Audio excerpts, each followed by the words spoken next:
مفيش نجاح من غير تعب، والتعب لما يطلع من حد صادق ومخلص اكيد بيستمر سنين طويله.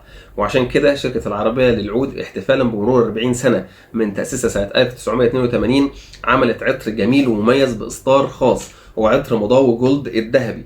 العطر ده تم اصداره سنه 2022 بمرور 40 سنه من انشاء شركه العربيه للعود، وعملت الاصدار ده عشان تقول قد ايه هي ممتنه لكل عملائها، وعملت اصدار فريد فعلا ومميز. وبمناسبه كلامنا عن النجاح فمش هننسى اكيد كل الطلبه والطالبات اللي دلوقتي بيمتحنوا الثانويه العامه، سواء اللي ابتدوا من الثانويه الازهريه الله يوفقهم ويعينهم، او اللي لسه هيبتدوا الاسبوع الجاي. ربنا يوفق كل طالب مجتهد، وان شاء الله كلهم يكلل اعمالهم بالنجاح والتوفيق والسداد، وان شاء الله ربنا يرزقهم العلم والفهم ويفرحونا كلنا ويفرحوا اهاليهم باذن الله. تعالوا بينا نبدا.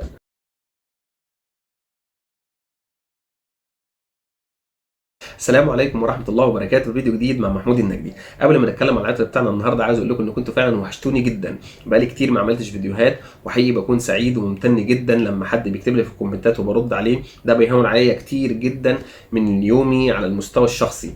وفعلا اعذروني كنت الفتره اللي فاتت دي مشغول جدا، فادعوا لي ان شاء الله ربنا يوفقنا في الايام الجايه ونعمل فيديوهات اكتر عشان خاطر نعرف نتكلم عن الحاجه اللي بتخلي مزاجنا حلو، وان شاء الله نستمر فيها على طول. العطر بتاعنا النهارده هو عطر مضاو جولد. العطر ده انا مره اتكلمت عنه في الفيديو بتاع مشترياتي من العربيه للعود، وهحاول احط لكم اللينك بتاعه هنا عشان خاطر الفيديو ده فعلا كان جميل ومميز وفيه عطور كتيره جدا.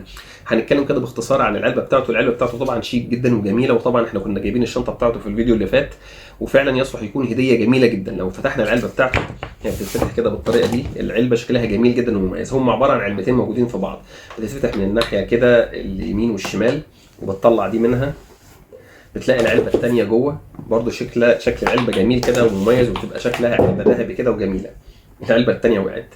المهم يعني شكل العلبه كده فيها لون ذهبي ومكتوب عليها في النص كلمه مضاوي، ولو فتحنا العلبه هنلاقي شكل العلبه من جوه بمنتهى الشياكه اللي في الدنيا، محطوطه كده في مكان مفرغ للعطر من جوه في وسط خامه من القطيفه، شكلها جميل جدا وراقي ومميز. تعالوا بينا بقى نطلع علبه العطر. طبعا العطر ده فعلا هو تجسيد للنجاح، مكتوب هنا مضاوي بالذهبي في وسط دايره سوداء وحواليها كده جزء من الذهبي، والكاب برضو مكتوب فيه من فوق مضاوي، مش عارف هيبان كده في الكاميرا ولا لا، ومعمول كده بطريقه فخمه ومميزه عن عطر المضاوي العادي. العطر ده فعلا بيجسد حاله من النجاح على جميع المجالات.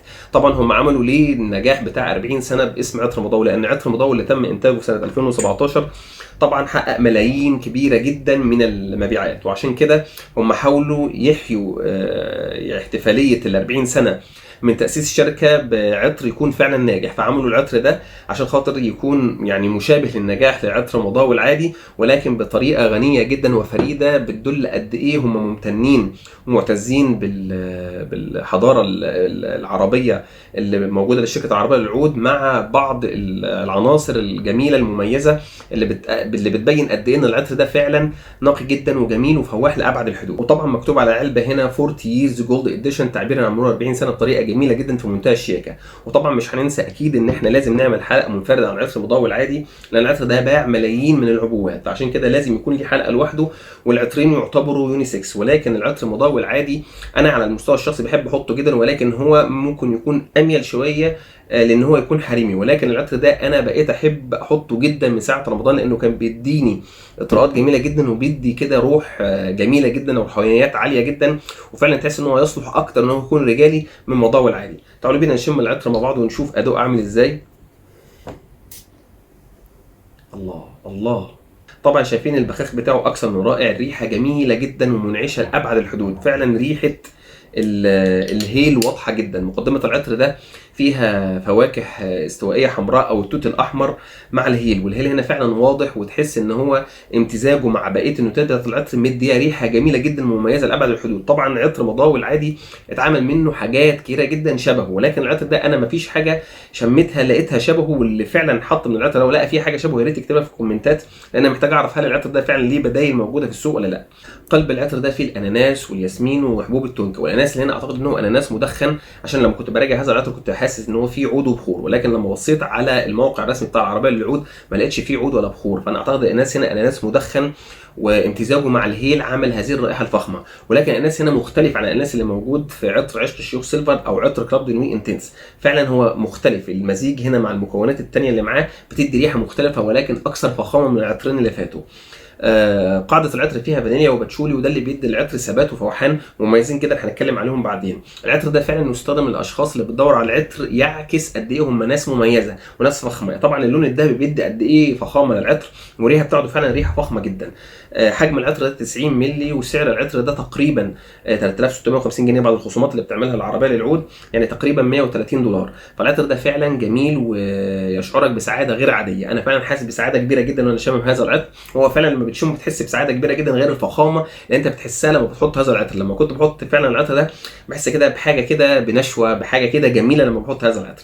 تجربتي الشخصيه لهذا العطر فعلا كانت التجارب الفريده جدا المميزه، اللي فعلا حاسس ان هي مختلفه عن اي عطر انا جربته. لان زي ما قلت لكم ان رمضان اللي فات ده كان فعلا الجو فيه مختلف، ساعات يبقى حر ساعات يكون برد.